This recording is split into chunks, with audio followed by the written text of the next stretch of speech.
जून शाम होते होते आरजेडी वाले कहेंगे कि कांग्रेस ने लुटिया डुबो दी।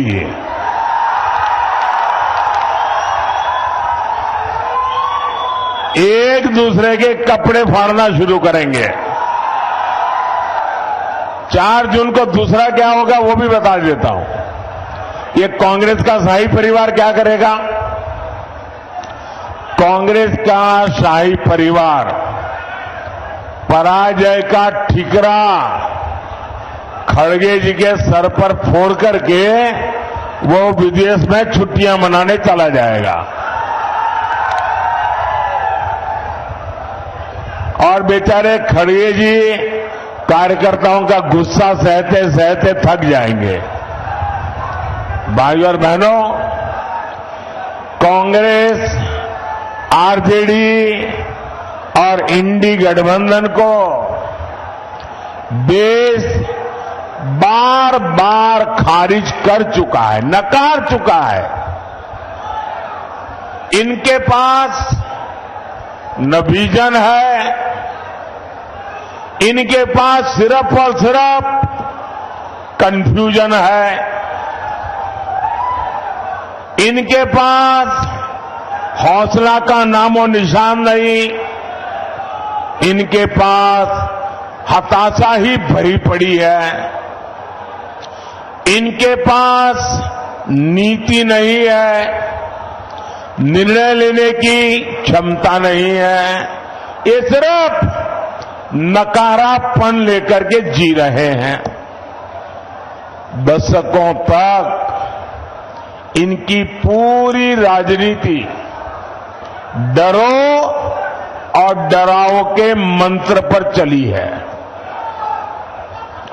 लेकिन मोदी ने इनका ये जो डर का गुब्बारा है ना, उस गुब्बारे को ही फोड़ दिया है और हालत तो ये है कि मोदी उनके डर को भी डराता है। साथियों, ये इंडी गठबंधन वाले देश को डराते थे, देश को ऐसा डराते थे और 70 साल से डराते थे। क्या कहते थे? अयोध्या में अगर राम मंदिर बना तो देश में बवाल हो जाएगा, खून की नदियां बहेगी।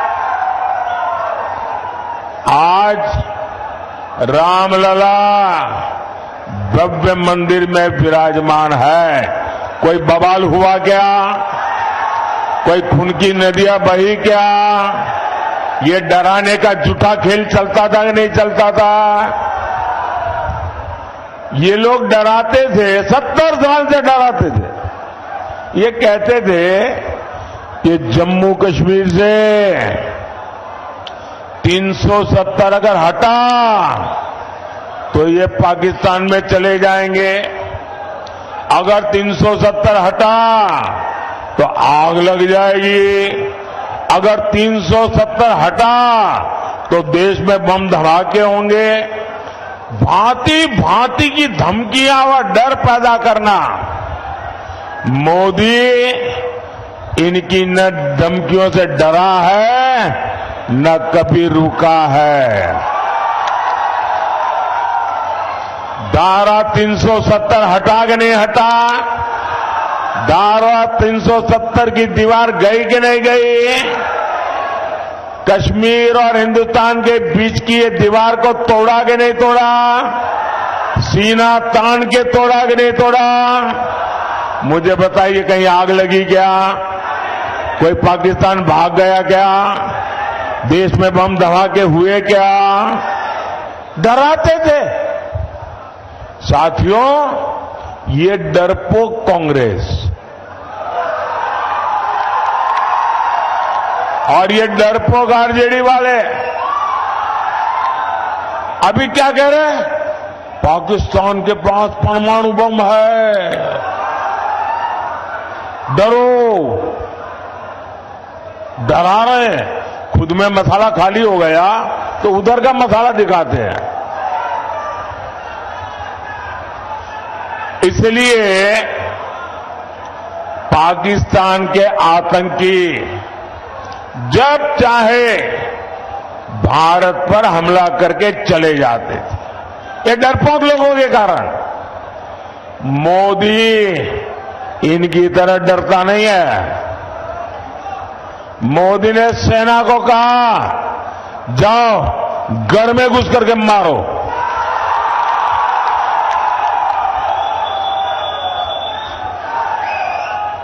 आज पाकिस्तान कुछ करने से पहले 100 बार सोचता है। इसी कांग्रेस के राज में, आरजेडी के राज में ये नक्सलियों ने सबको डरा करके रखा था। मोदी डरता नहीं। आज नक्सलियों की सफाई पुरजोश चल रही है। साथियों, यही इंडी वाले एक और धमकी देते थे। ये कहते थे कि बड़े भ्रष्टाचारियों पर हाथ डालो तो मोदी की कुर्सी हिला देंगे। मोदी डरता नहीं है। जिसने चोरी की है, जिसने गरीब को लूटा है, और कितना ही बड़ा शहंशाह क्यों न हो, कितना ही बड़ा शहजादा क्यों न हो, कितना ही बड़ा अपने आप को तिस्मार का क्यों न मानता हो, उसको जेल जाना पड़ेगा, जेल में जीना पड़ेगा। और जेल की रोटी चबा करके ही उसकी जिंदगी पूरी होने वाली है।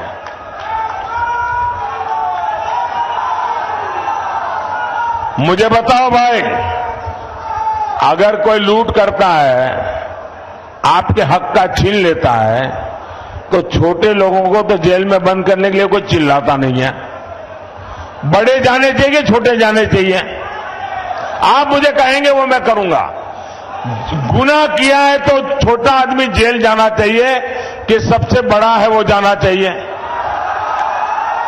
बड़ा हो जेल जाना चाहिए। तो मैं बड़ों को भेज रहा हूं तो अच्छा कर रहा हूं ना, सही कर रहा हूं ना।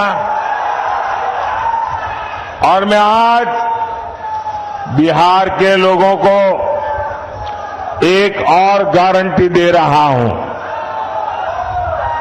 जिन्होंने बिहार के गरीबों को लूटकर नौकरी के बदले जमीन लिखवाई है, कान खोल के सुन लो, उनका भी जेल जाने का काउंटडाउन शुरू हो चुका है।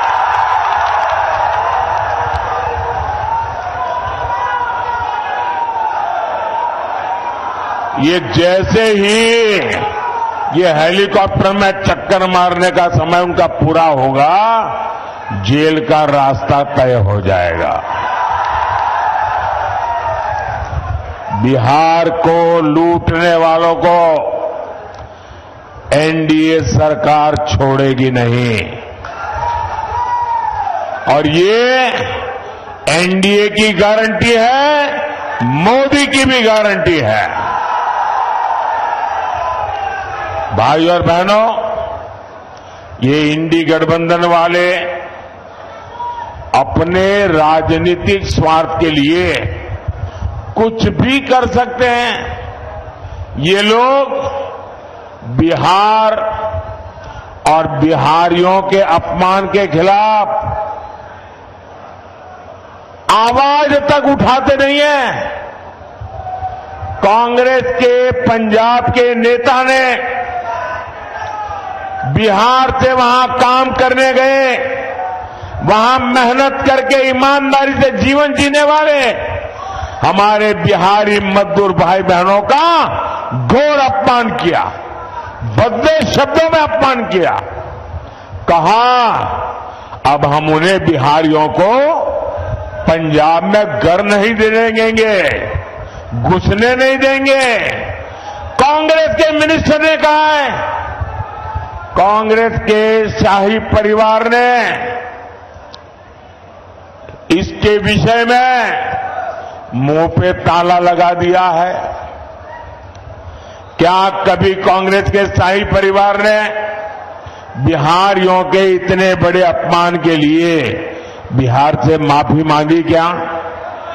बिहारियों से माफी मांगी क्या? और ये इनको लालटेन लेकर के मुजरा करने वाली जो जमात है, वे भी बिहारियों का अपमान हो रहा है और कांग्रेस के चरण चूम रहे हैं।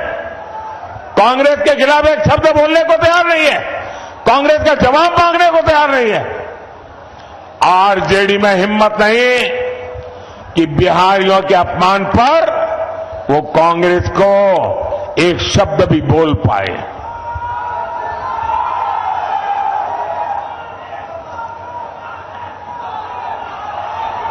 साथियों,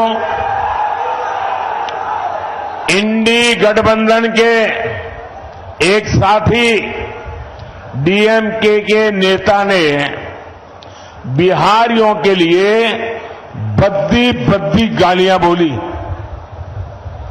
तेलंगाना में कांग्रेस के मुख्यमंत्री ने बिहारियों को भला बुरा कहा। पश्चिम बंगाल की मुख्यमंत्री आए दिन बिहारियों को गालियां देती है, लेकिन आरजेडी और कांग्रेस के नेताओं ने उनके मुंह से इन लोगों को उनके खिलाफ एक शब्द बोलने की हिम्मत नहीं है। इन लोगों को आपके स्वाभिमान की चिंता नहीं है, इनको बिहार के गौरव की चिंता नहीं है, इनको बिहार के होनहार नौजवानों के प्रतिष्ठा की चिंता नहीं है। इनको सिर्फ और सिर्फ अपने वोट बैंक की चिंता है। उनको सिर्फ आपके वोट छीनना है, उसके लिए भांति भांति की भाषा का उपयोग करते हैं। इनके लिए बिहारियों का सम्मान कोई मायने नहीं रखता। साथियों, मैं हमारे जो फर्स्ट टाइम वोटर है, जो पहली बार वोट करने के लिए जाने वाले हैं, उनको जरा जंगल राज पार्ट 2 से सावधान करना चाहता हूं। ये जो फर्स्ट टाइम वोटर है ना, उनका जन्म होने के बाद उनको जंगल राज कितना भयंकर था वो देखने का अवसर नहीं मिला, क्योंकि यहां एनडीए वाले काम करना शुरू किए। लेकिन जो जंगल राज वालों ने था, जो मुसीबतें खड़ी कर दी थी, ये जरा फर्स्ट टाइम वोटरों को पता होना चाहिए। वो समय था शाम होने के बाद बाहर निकलना मुश्किल था। बाहर से कोई रात में ट्रेन से उतरता था, से बाहर नहीं निकलता था, रात भर स्टेशन पे पड़ा रहता था। सुबह उजाला होने के बाद फिर अपने गांव की तरफ निकलता था। अपहरण, डकैती, हत्या, ये बिहार का दुर्भाग्य बन गया था। नीतीश जी के नेतृत्व में एनडीए सरकार बिहार को जंगल राज से बाहर लेकर आई है। वो गुंडे, वो डकैत, वो लुटेरे अभी छिपे हुए हैं, चुप होकर के बैठे हुए हैं, मौके की तलाश में है। अगर गलती से भी ये इंडी वाले जरा भी मजबूत होते दिखेंगे भी, तो फिर उनका दाना पानी मिलेगा और ये मिलकर के फिर से आपका भविष्य तबाह कर देंगे। नौजवानों, आपकी जिंदगी तबाह कर देंगे और फिर कभी भी आप उभर करके बाहर नहीं आ पाएंगे। भाइयों और बहनों, ये हमारा बिहार सामाजिक न्याय की प्रणेता भूमि है और मुझे गर्व है कि अगर किसी ने सामाजिक न्याय की रक्षा की है तो वो बीजेपी और एनडीए ने की है। बीते 10 साल में देश ने एनडीए को 2 बार प्रचंड जनादेश दिया। हमने पहली टर्म में एक दलित के बेटे को, जो कभी बिहार के गवर्नर हुआ करते थे, उनको देश का राष्ट्रपति बनाया, दलित को देश का राष्ट्रपति बनाया। जब हमें 2019 में दूसरी बार अवसर मिला तो हमारे देश की एक आदिवासी बेटी को देश का राष्ट्रपति बनाया। देश के सर्वोच्च संवैधानिक पद पर सुशोभित किया। राष्ट्रपति पद का गौरवपूर्ण काम उन्होंने शुरू किया। हमने पिछड़ा आयोग को संवैधानिक दर्जा दिया। कांग्रेस ने 3 दशक तक पिछड़ों की इस मांग को ठुकराया था, लेकिन मैं आप ही के बीच पैदा हुआ हूं। अति पिछड़ों को कैसी जिंदगी जीनी पड़ी है ना, वो मैंने भोगी है और इसलिए मैंने आते ही आयोग बना दिया। पहले केंद्रीय विद्यालय, नवोदय विद्यालय और सैनिक स्कूलों में ओबीसी आरक्षण नहीं था। ये मोदी ने आकर के उसमें भी हमारे बच्चों के लिए मैंने आरक्षण पक्का किया।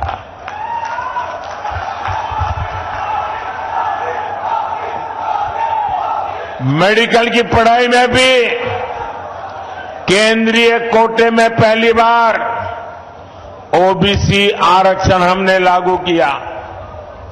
ये हमारा ट्रैक रिकॉर्ड है।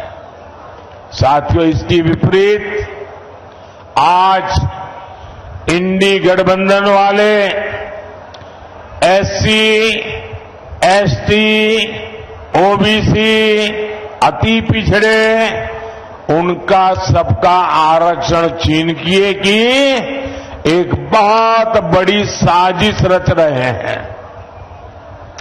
मैं देश को अवगत कराना चाहता हूं, ये मेरा कर्तव्य बनता है कि देश को मैं जानकारी दूं। इंडी गठबंधन ने हजारों शैक्षणिक संस्थानों में एससी, एसटी, ओबीसी, अति पिछड़ा को मिलने वाला आरक्षण बंद कर दिया और वो सारा का सारा अब मुसलमानों के लिए रिजर्व कर दिया है। ये जो किया है वो मैं बताता हूं। एक ही झटके में दलितों, पिछड़ों, अति पिछड़ों, उनका आरक्षण खत्म कर दिया। इन्होंने संविधान को ताक पर रखकर मुस्लिम जातियों को रातों रात ओबीसी बना दिया, ओबीसी के हक का आरक्षण दे दिया। अभी आपने 2 दिन पहले कलकत्ता हाईकोर्ट का जजमेंट देखा होगा। कलकत्ता हाईकोर्ट ने ऐसी डांट लगाई है क्योंकि वहां 77 मुस्लिम जातियों को रातों रात ओबीसी बनाकर ओबीसी का हक उनको दे दिया था। भाइयों बहनों, हाईकोर्ट ने ऐसी थप्पड़ मारी है, उनको ठिकाने लगा दिया है। ये ऐसे आपके साथ धोखाबाजी करने वाले लोग हैं। ये संविधान की पीठ पे छुरा भोंकने वाले लोग हैं। लेकिन इनसे भी इनकी साजिशें कम नहीं हो रही है। साथियों, इंडी वाले चाहते हैं कि बार बार मुस्लिम आरक्षण का ये मामला कोर्ट में न फंसे, कोर्ट हर बार रिजेक्ट न करे। तब उपाय क्या? तो इंडी गठबंधन वालों ने पक्का कर लिया है कि अगर वो दिल्ली पहुंचेंगे तो पहला काम ये संविधान को बदल देंगे। संविधान को बदल करके एससी, एसटी, ओबीसी का आरक्षण वो मुसलमानों को देने का संविधान में बदलाव करेंगे ताकि कोर्ट उनको परेशान न करे। ये खेल खेल रहे हैं। भाइयों बहनों, मैंने ठीक 1 महीने पहले इंडी वालों को चैलेंज किया था। देश के हर राज्य में जाकर के बोला हूं। मैंने उनको इतना ही कहा कि भाई अगर आप चुनाव में आए हो, जनता जनार्दन इस देश के मालिक है। जनता जनार्दन को लिख करके दो कि हम सत्ता में आएंगे तो हम संविधान में परिवर्तन नहीं करेंगे, हम सत्ता में आएंगे तो एससी, एसटी, ओबीसी का आरक्षण छीन नहीं लेंगे, हम सत्ता में आएंगे तो धर्म के आधार पर आरक्षण नहीं करेंगे, हम मुसलमानों को यहां से छीनकर उनको नहीं देंगे। लिख करके दो ना। मैंने कहा 1 महीना हुआ, 1 महीना। लिखने की बात छोड़ो, बोलने की हिम्मत नहीं है उनकी। इसका मतलब पेट में पाप है। बिहार में मेरा यादव परिवार है, बिहार में मेरा कुर्मी परिवार है, बिहार में मेरा कुशवाहा परिवार है, बिहार में मेरा तलवार परिवार है, बिहार में मेरा तेली परिवार है, मेरा सूरी परिवार है, मेरा कानू परिवार है, मेरा निषाद परिवार है, मेरा पासवान परिवार है, मेरा रविदास परिवार है, मेरा मुसहर परिवार है। ऐसी हर जाति के सबसे बड़े दुश्मन अगर कोई है तो ये आरजेडी कांग्रेस वाले हैं। ये मुखौटा सामाजिक न्याय का लगाते हैं लेकिन तुष्टीकरण करते हैं, वोट बैंक की राजनीति के गुलाम हो चुके हैं और वोट बैंक वाले जैसे नचाए ये नाचते रहते हैं। और 24 के इस चुनाव में मोदी ने उनको बेनकाब कर दिया है, उनका मुखौटा मैंने नीचे उतार दिया है। साथियों, मोदी इनकी साजिशों का भी पर्दाफाश करेगा और विकास के लिए भी उतनी ही मेहनत करेगा। आने वाले 5 साल बिहार के विकास के लिए अभूतपूर्व रहने वाले हैं। ये जो डेडिकेटेड फ्रेट कॉरिडोर यहां से गुजर रहा है, यहां 4 लेन 6 लेन के हाईवे बन रहे हैं, इनसे कंस्ट्रक्शन से जुड़े हर सेक्टर में अब रोजगार बढ़े। आने वाले समय में यहां लॉजिस्टिक्स सेक्टर के लिए, भंडारण से जुड़े सेक्टर के लिए बहुत संभावना है। रोहतास हो, कैमूर हो, औरंगाबाद हो, इस पूरे क्षेत्र में कृषि आधारित उद्योगों और दूसरे उद्योगों के लिए नए अवसर बनेंगे। साथियों, ये क्षेत्र तो धान का कटोरा है, यहां आलू जैसी सब्जियां पैदा होती है। मोदी सरकार अनाज भंडारण में भी सहकारिता को बढ़ावा दे रही है। इसके तहत दुनिया की सबसे बड़ी भंडारण योजना पर काम शुरू हो चुका है। आने वाले 5 साल में सब्जियों के लिए कोल्ड स्टोरेज क्लस्टर भी हम बनाने जा रहे हैं। साथियों, यहां इतनी बड़ी संख्या में मेरी माताएं बहनें आई हुई हैं। उनका जीवन आसान बनाना गरीब के इस बेटे का संकल्प है। इसलिए मोदी ने मुफ्त अनाज और मुफ्त इलाज एक गारंटी दी है। अब तो मोदी माताओं बहनों को और भी गारंटी दे रहा है। पहली गारंटी, आने वाले सालों में 3 करोड़ बहनों को हम लखपति दीदी बनाएंगे। आने वाले दिनों में हर परिवार में जो बुजुर्ग है, 70 साल से ऊपर है, अगर वो बीमार है, इलाज की जरूरत है, तो उनके बेटे बेटी को इलाज का खर्चा नहीं करना पड़ेगा। ये दिल्ली में आपका बेटा इसका खर्चा करेगा। और एक काम मैं आपके लिए करना चाहता हूं, मैं आपका बिजली का बिल 0 करना चाहता हूं। और इसलिए हमने पीएम सूर्यघर मुफ्त बिजली योजना बनाई है। और मुफ्त घर बिजली योजना में आप अपने लिए तो मुफ्त में बिजली उपयोग करेंगे, ज्यादा बिजली आप बेच सकेंगे। और इसके लिए सरकार सोलर पैनल लगाने के लिए 75,000 रुपये तक की आर्थिक मदद हर परिवार को करेगा। 75,000 रुपया। और जैसे आपको मोदी सरकार में पक्का घर, शौचालय, नल से जल, सस्ता सिलेंडर मिला, वैसे ही मोदी अपनी हर गारंटी पूरी करेगा। मैंने गैस का सिलेंडर देने की गारंटी पूरी की कि ना की? जरा जोर से बताइए ना। मैंने गैस का सिलेंडर देने की गारंटी पूरी करी कि ना की? करी ना? तो इस बार मुझे गैस के सिलेंडर पर वोट भी चाहिए। भाइयों और बहनों, ये एमपी बनाने का नहीं, ये पीएम बनाने का चुनाव है। ये देश में एक मजबूत सरकार बनाने का चुनाव है। इसलिए आप जब कारागार से मेरे साथी उपेंद्र कुशवाहा जी को वोट डालेंगे तो वोट सीधा मुझे मिलेगा। सासाराम से शिवेश राम जी को दिया वोट सीधा मोदी को मिलेगा। आरा में आरके सिंह को दिया हुआ वोट सीधा मोदी को मिलेगा। आप घर घर जाकर मेरी ये बात पहुंचाइएगा और एक काम करिएगा। करेंगे? जरा जोर से बताइए, करेंगे? आप जाकर के हर घर में बताना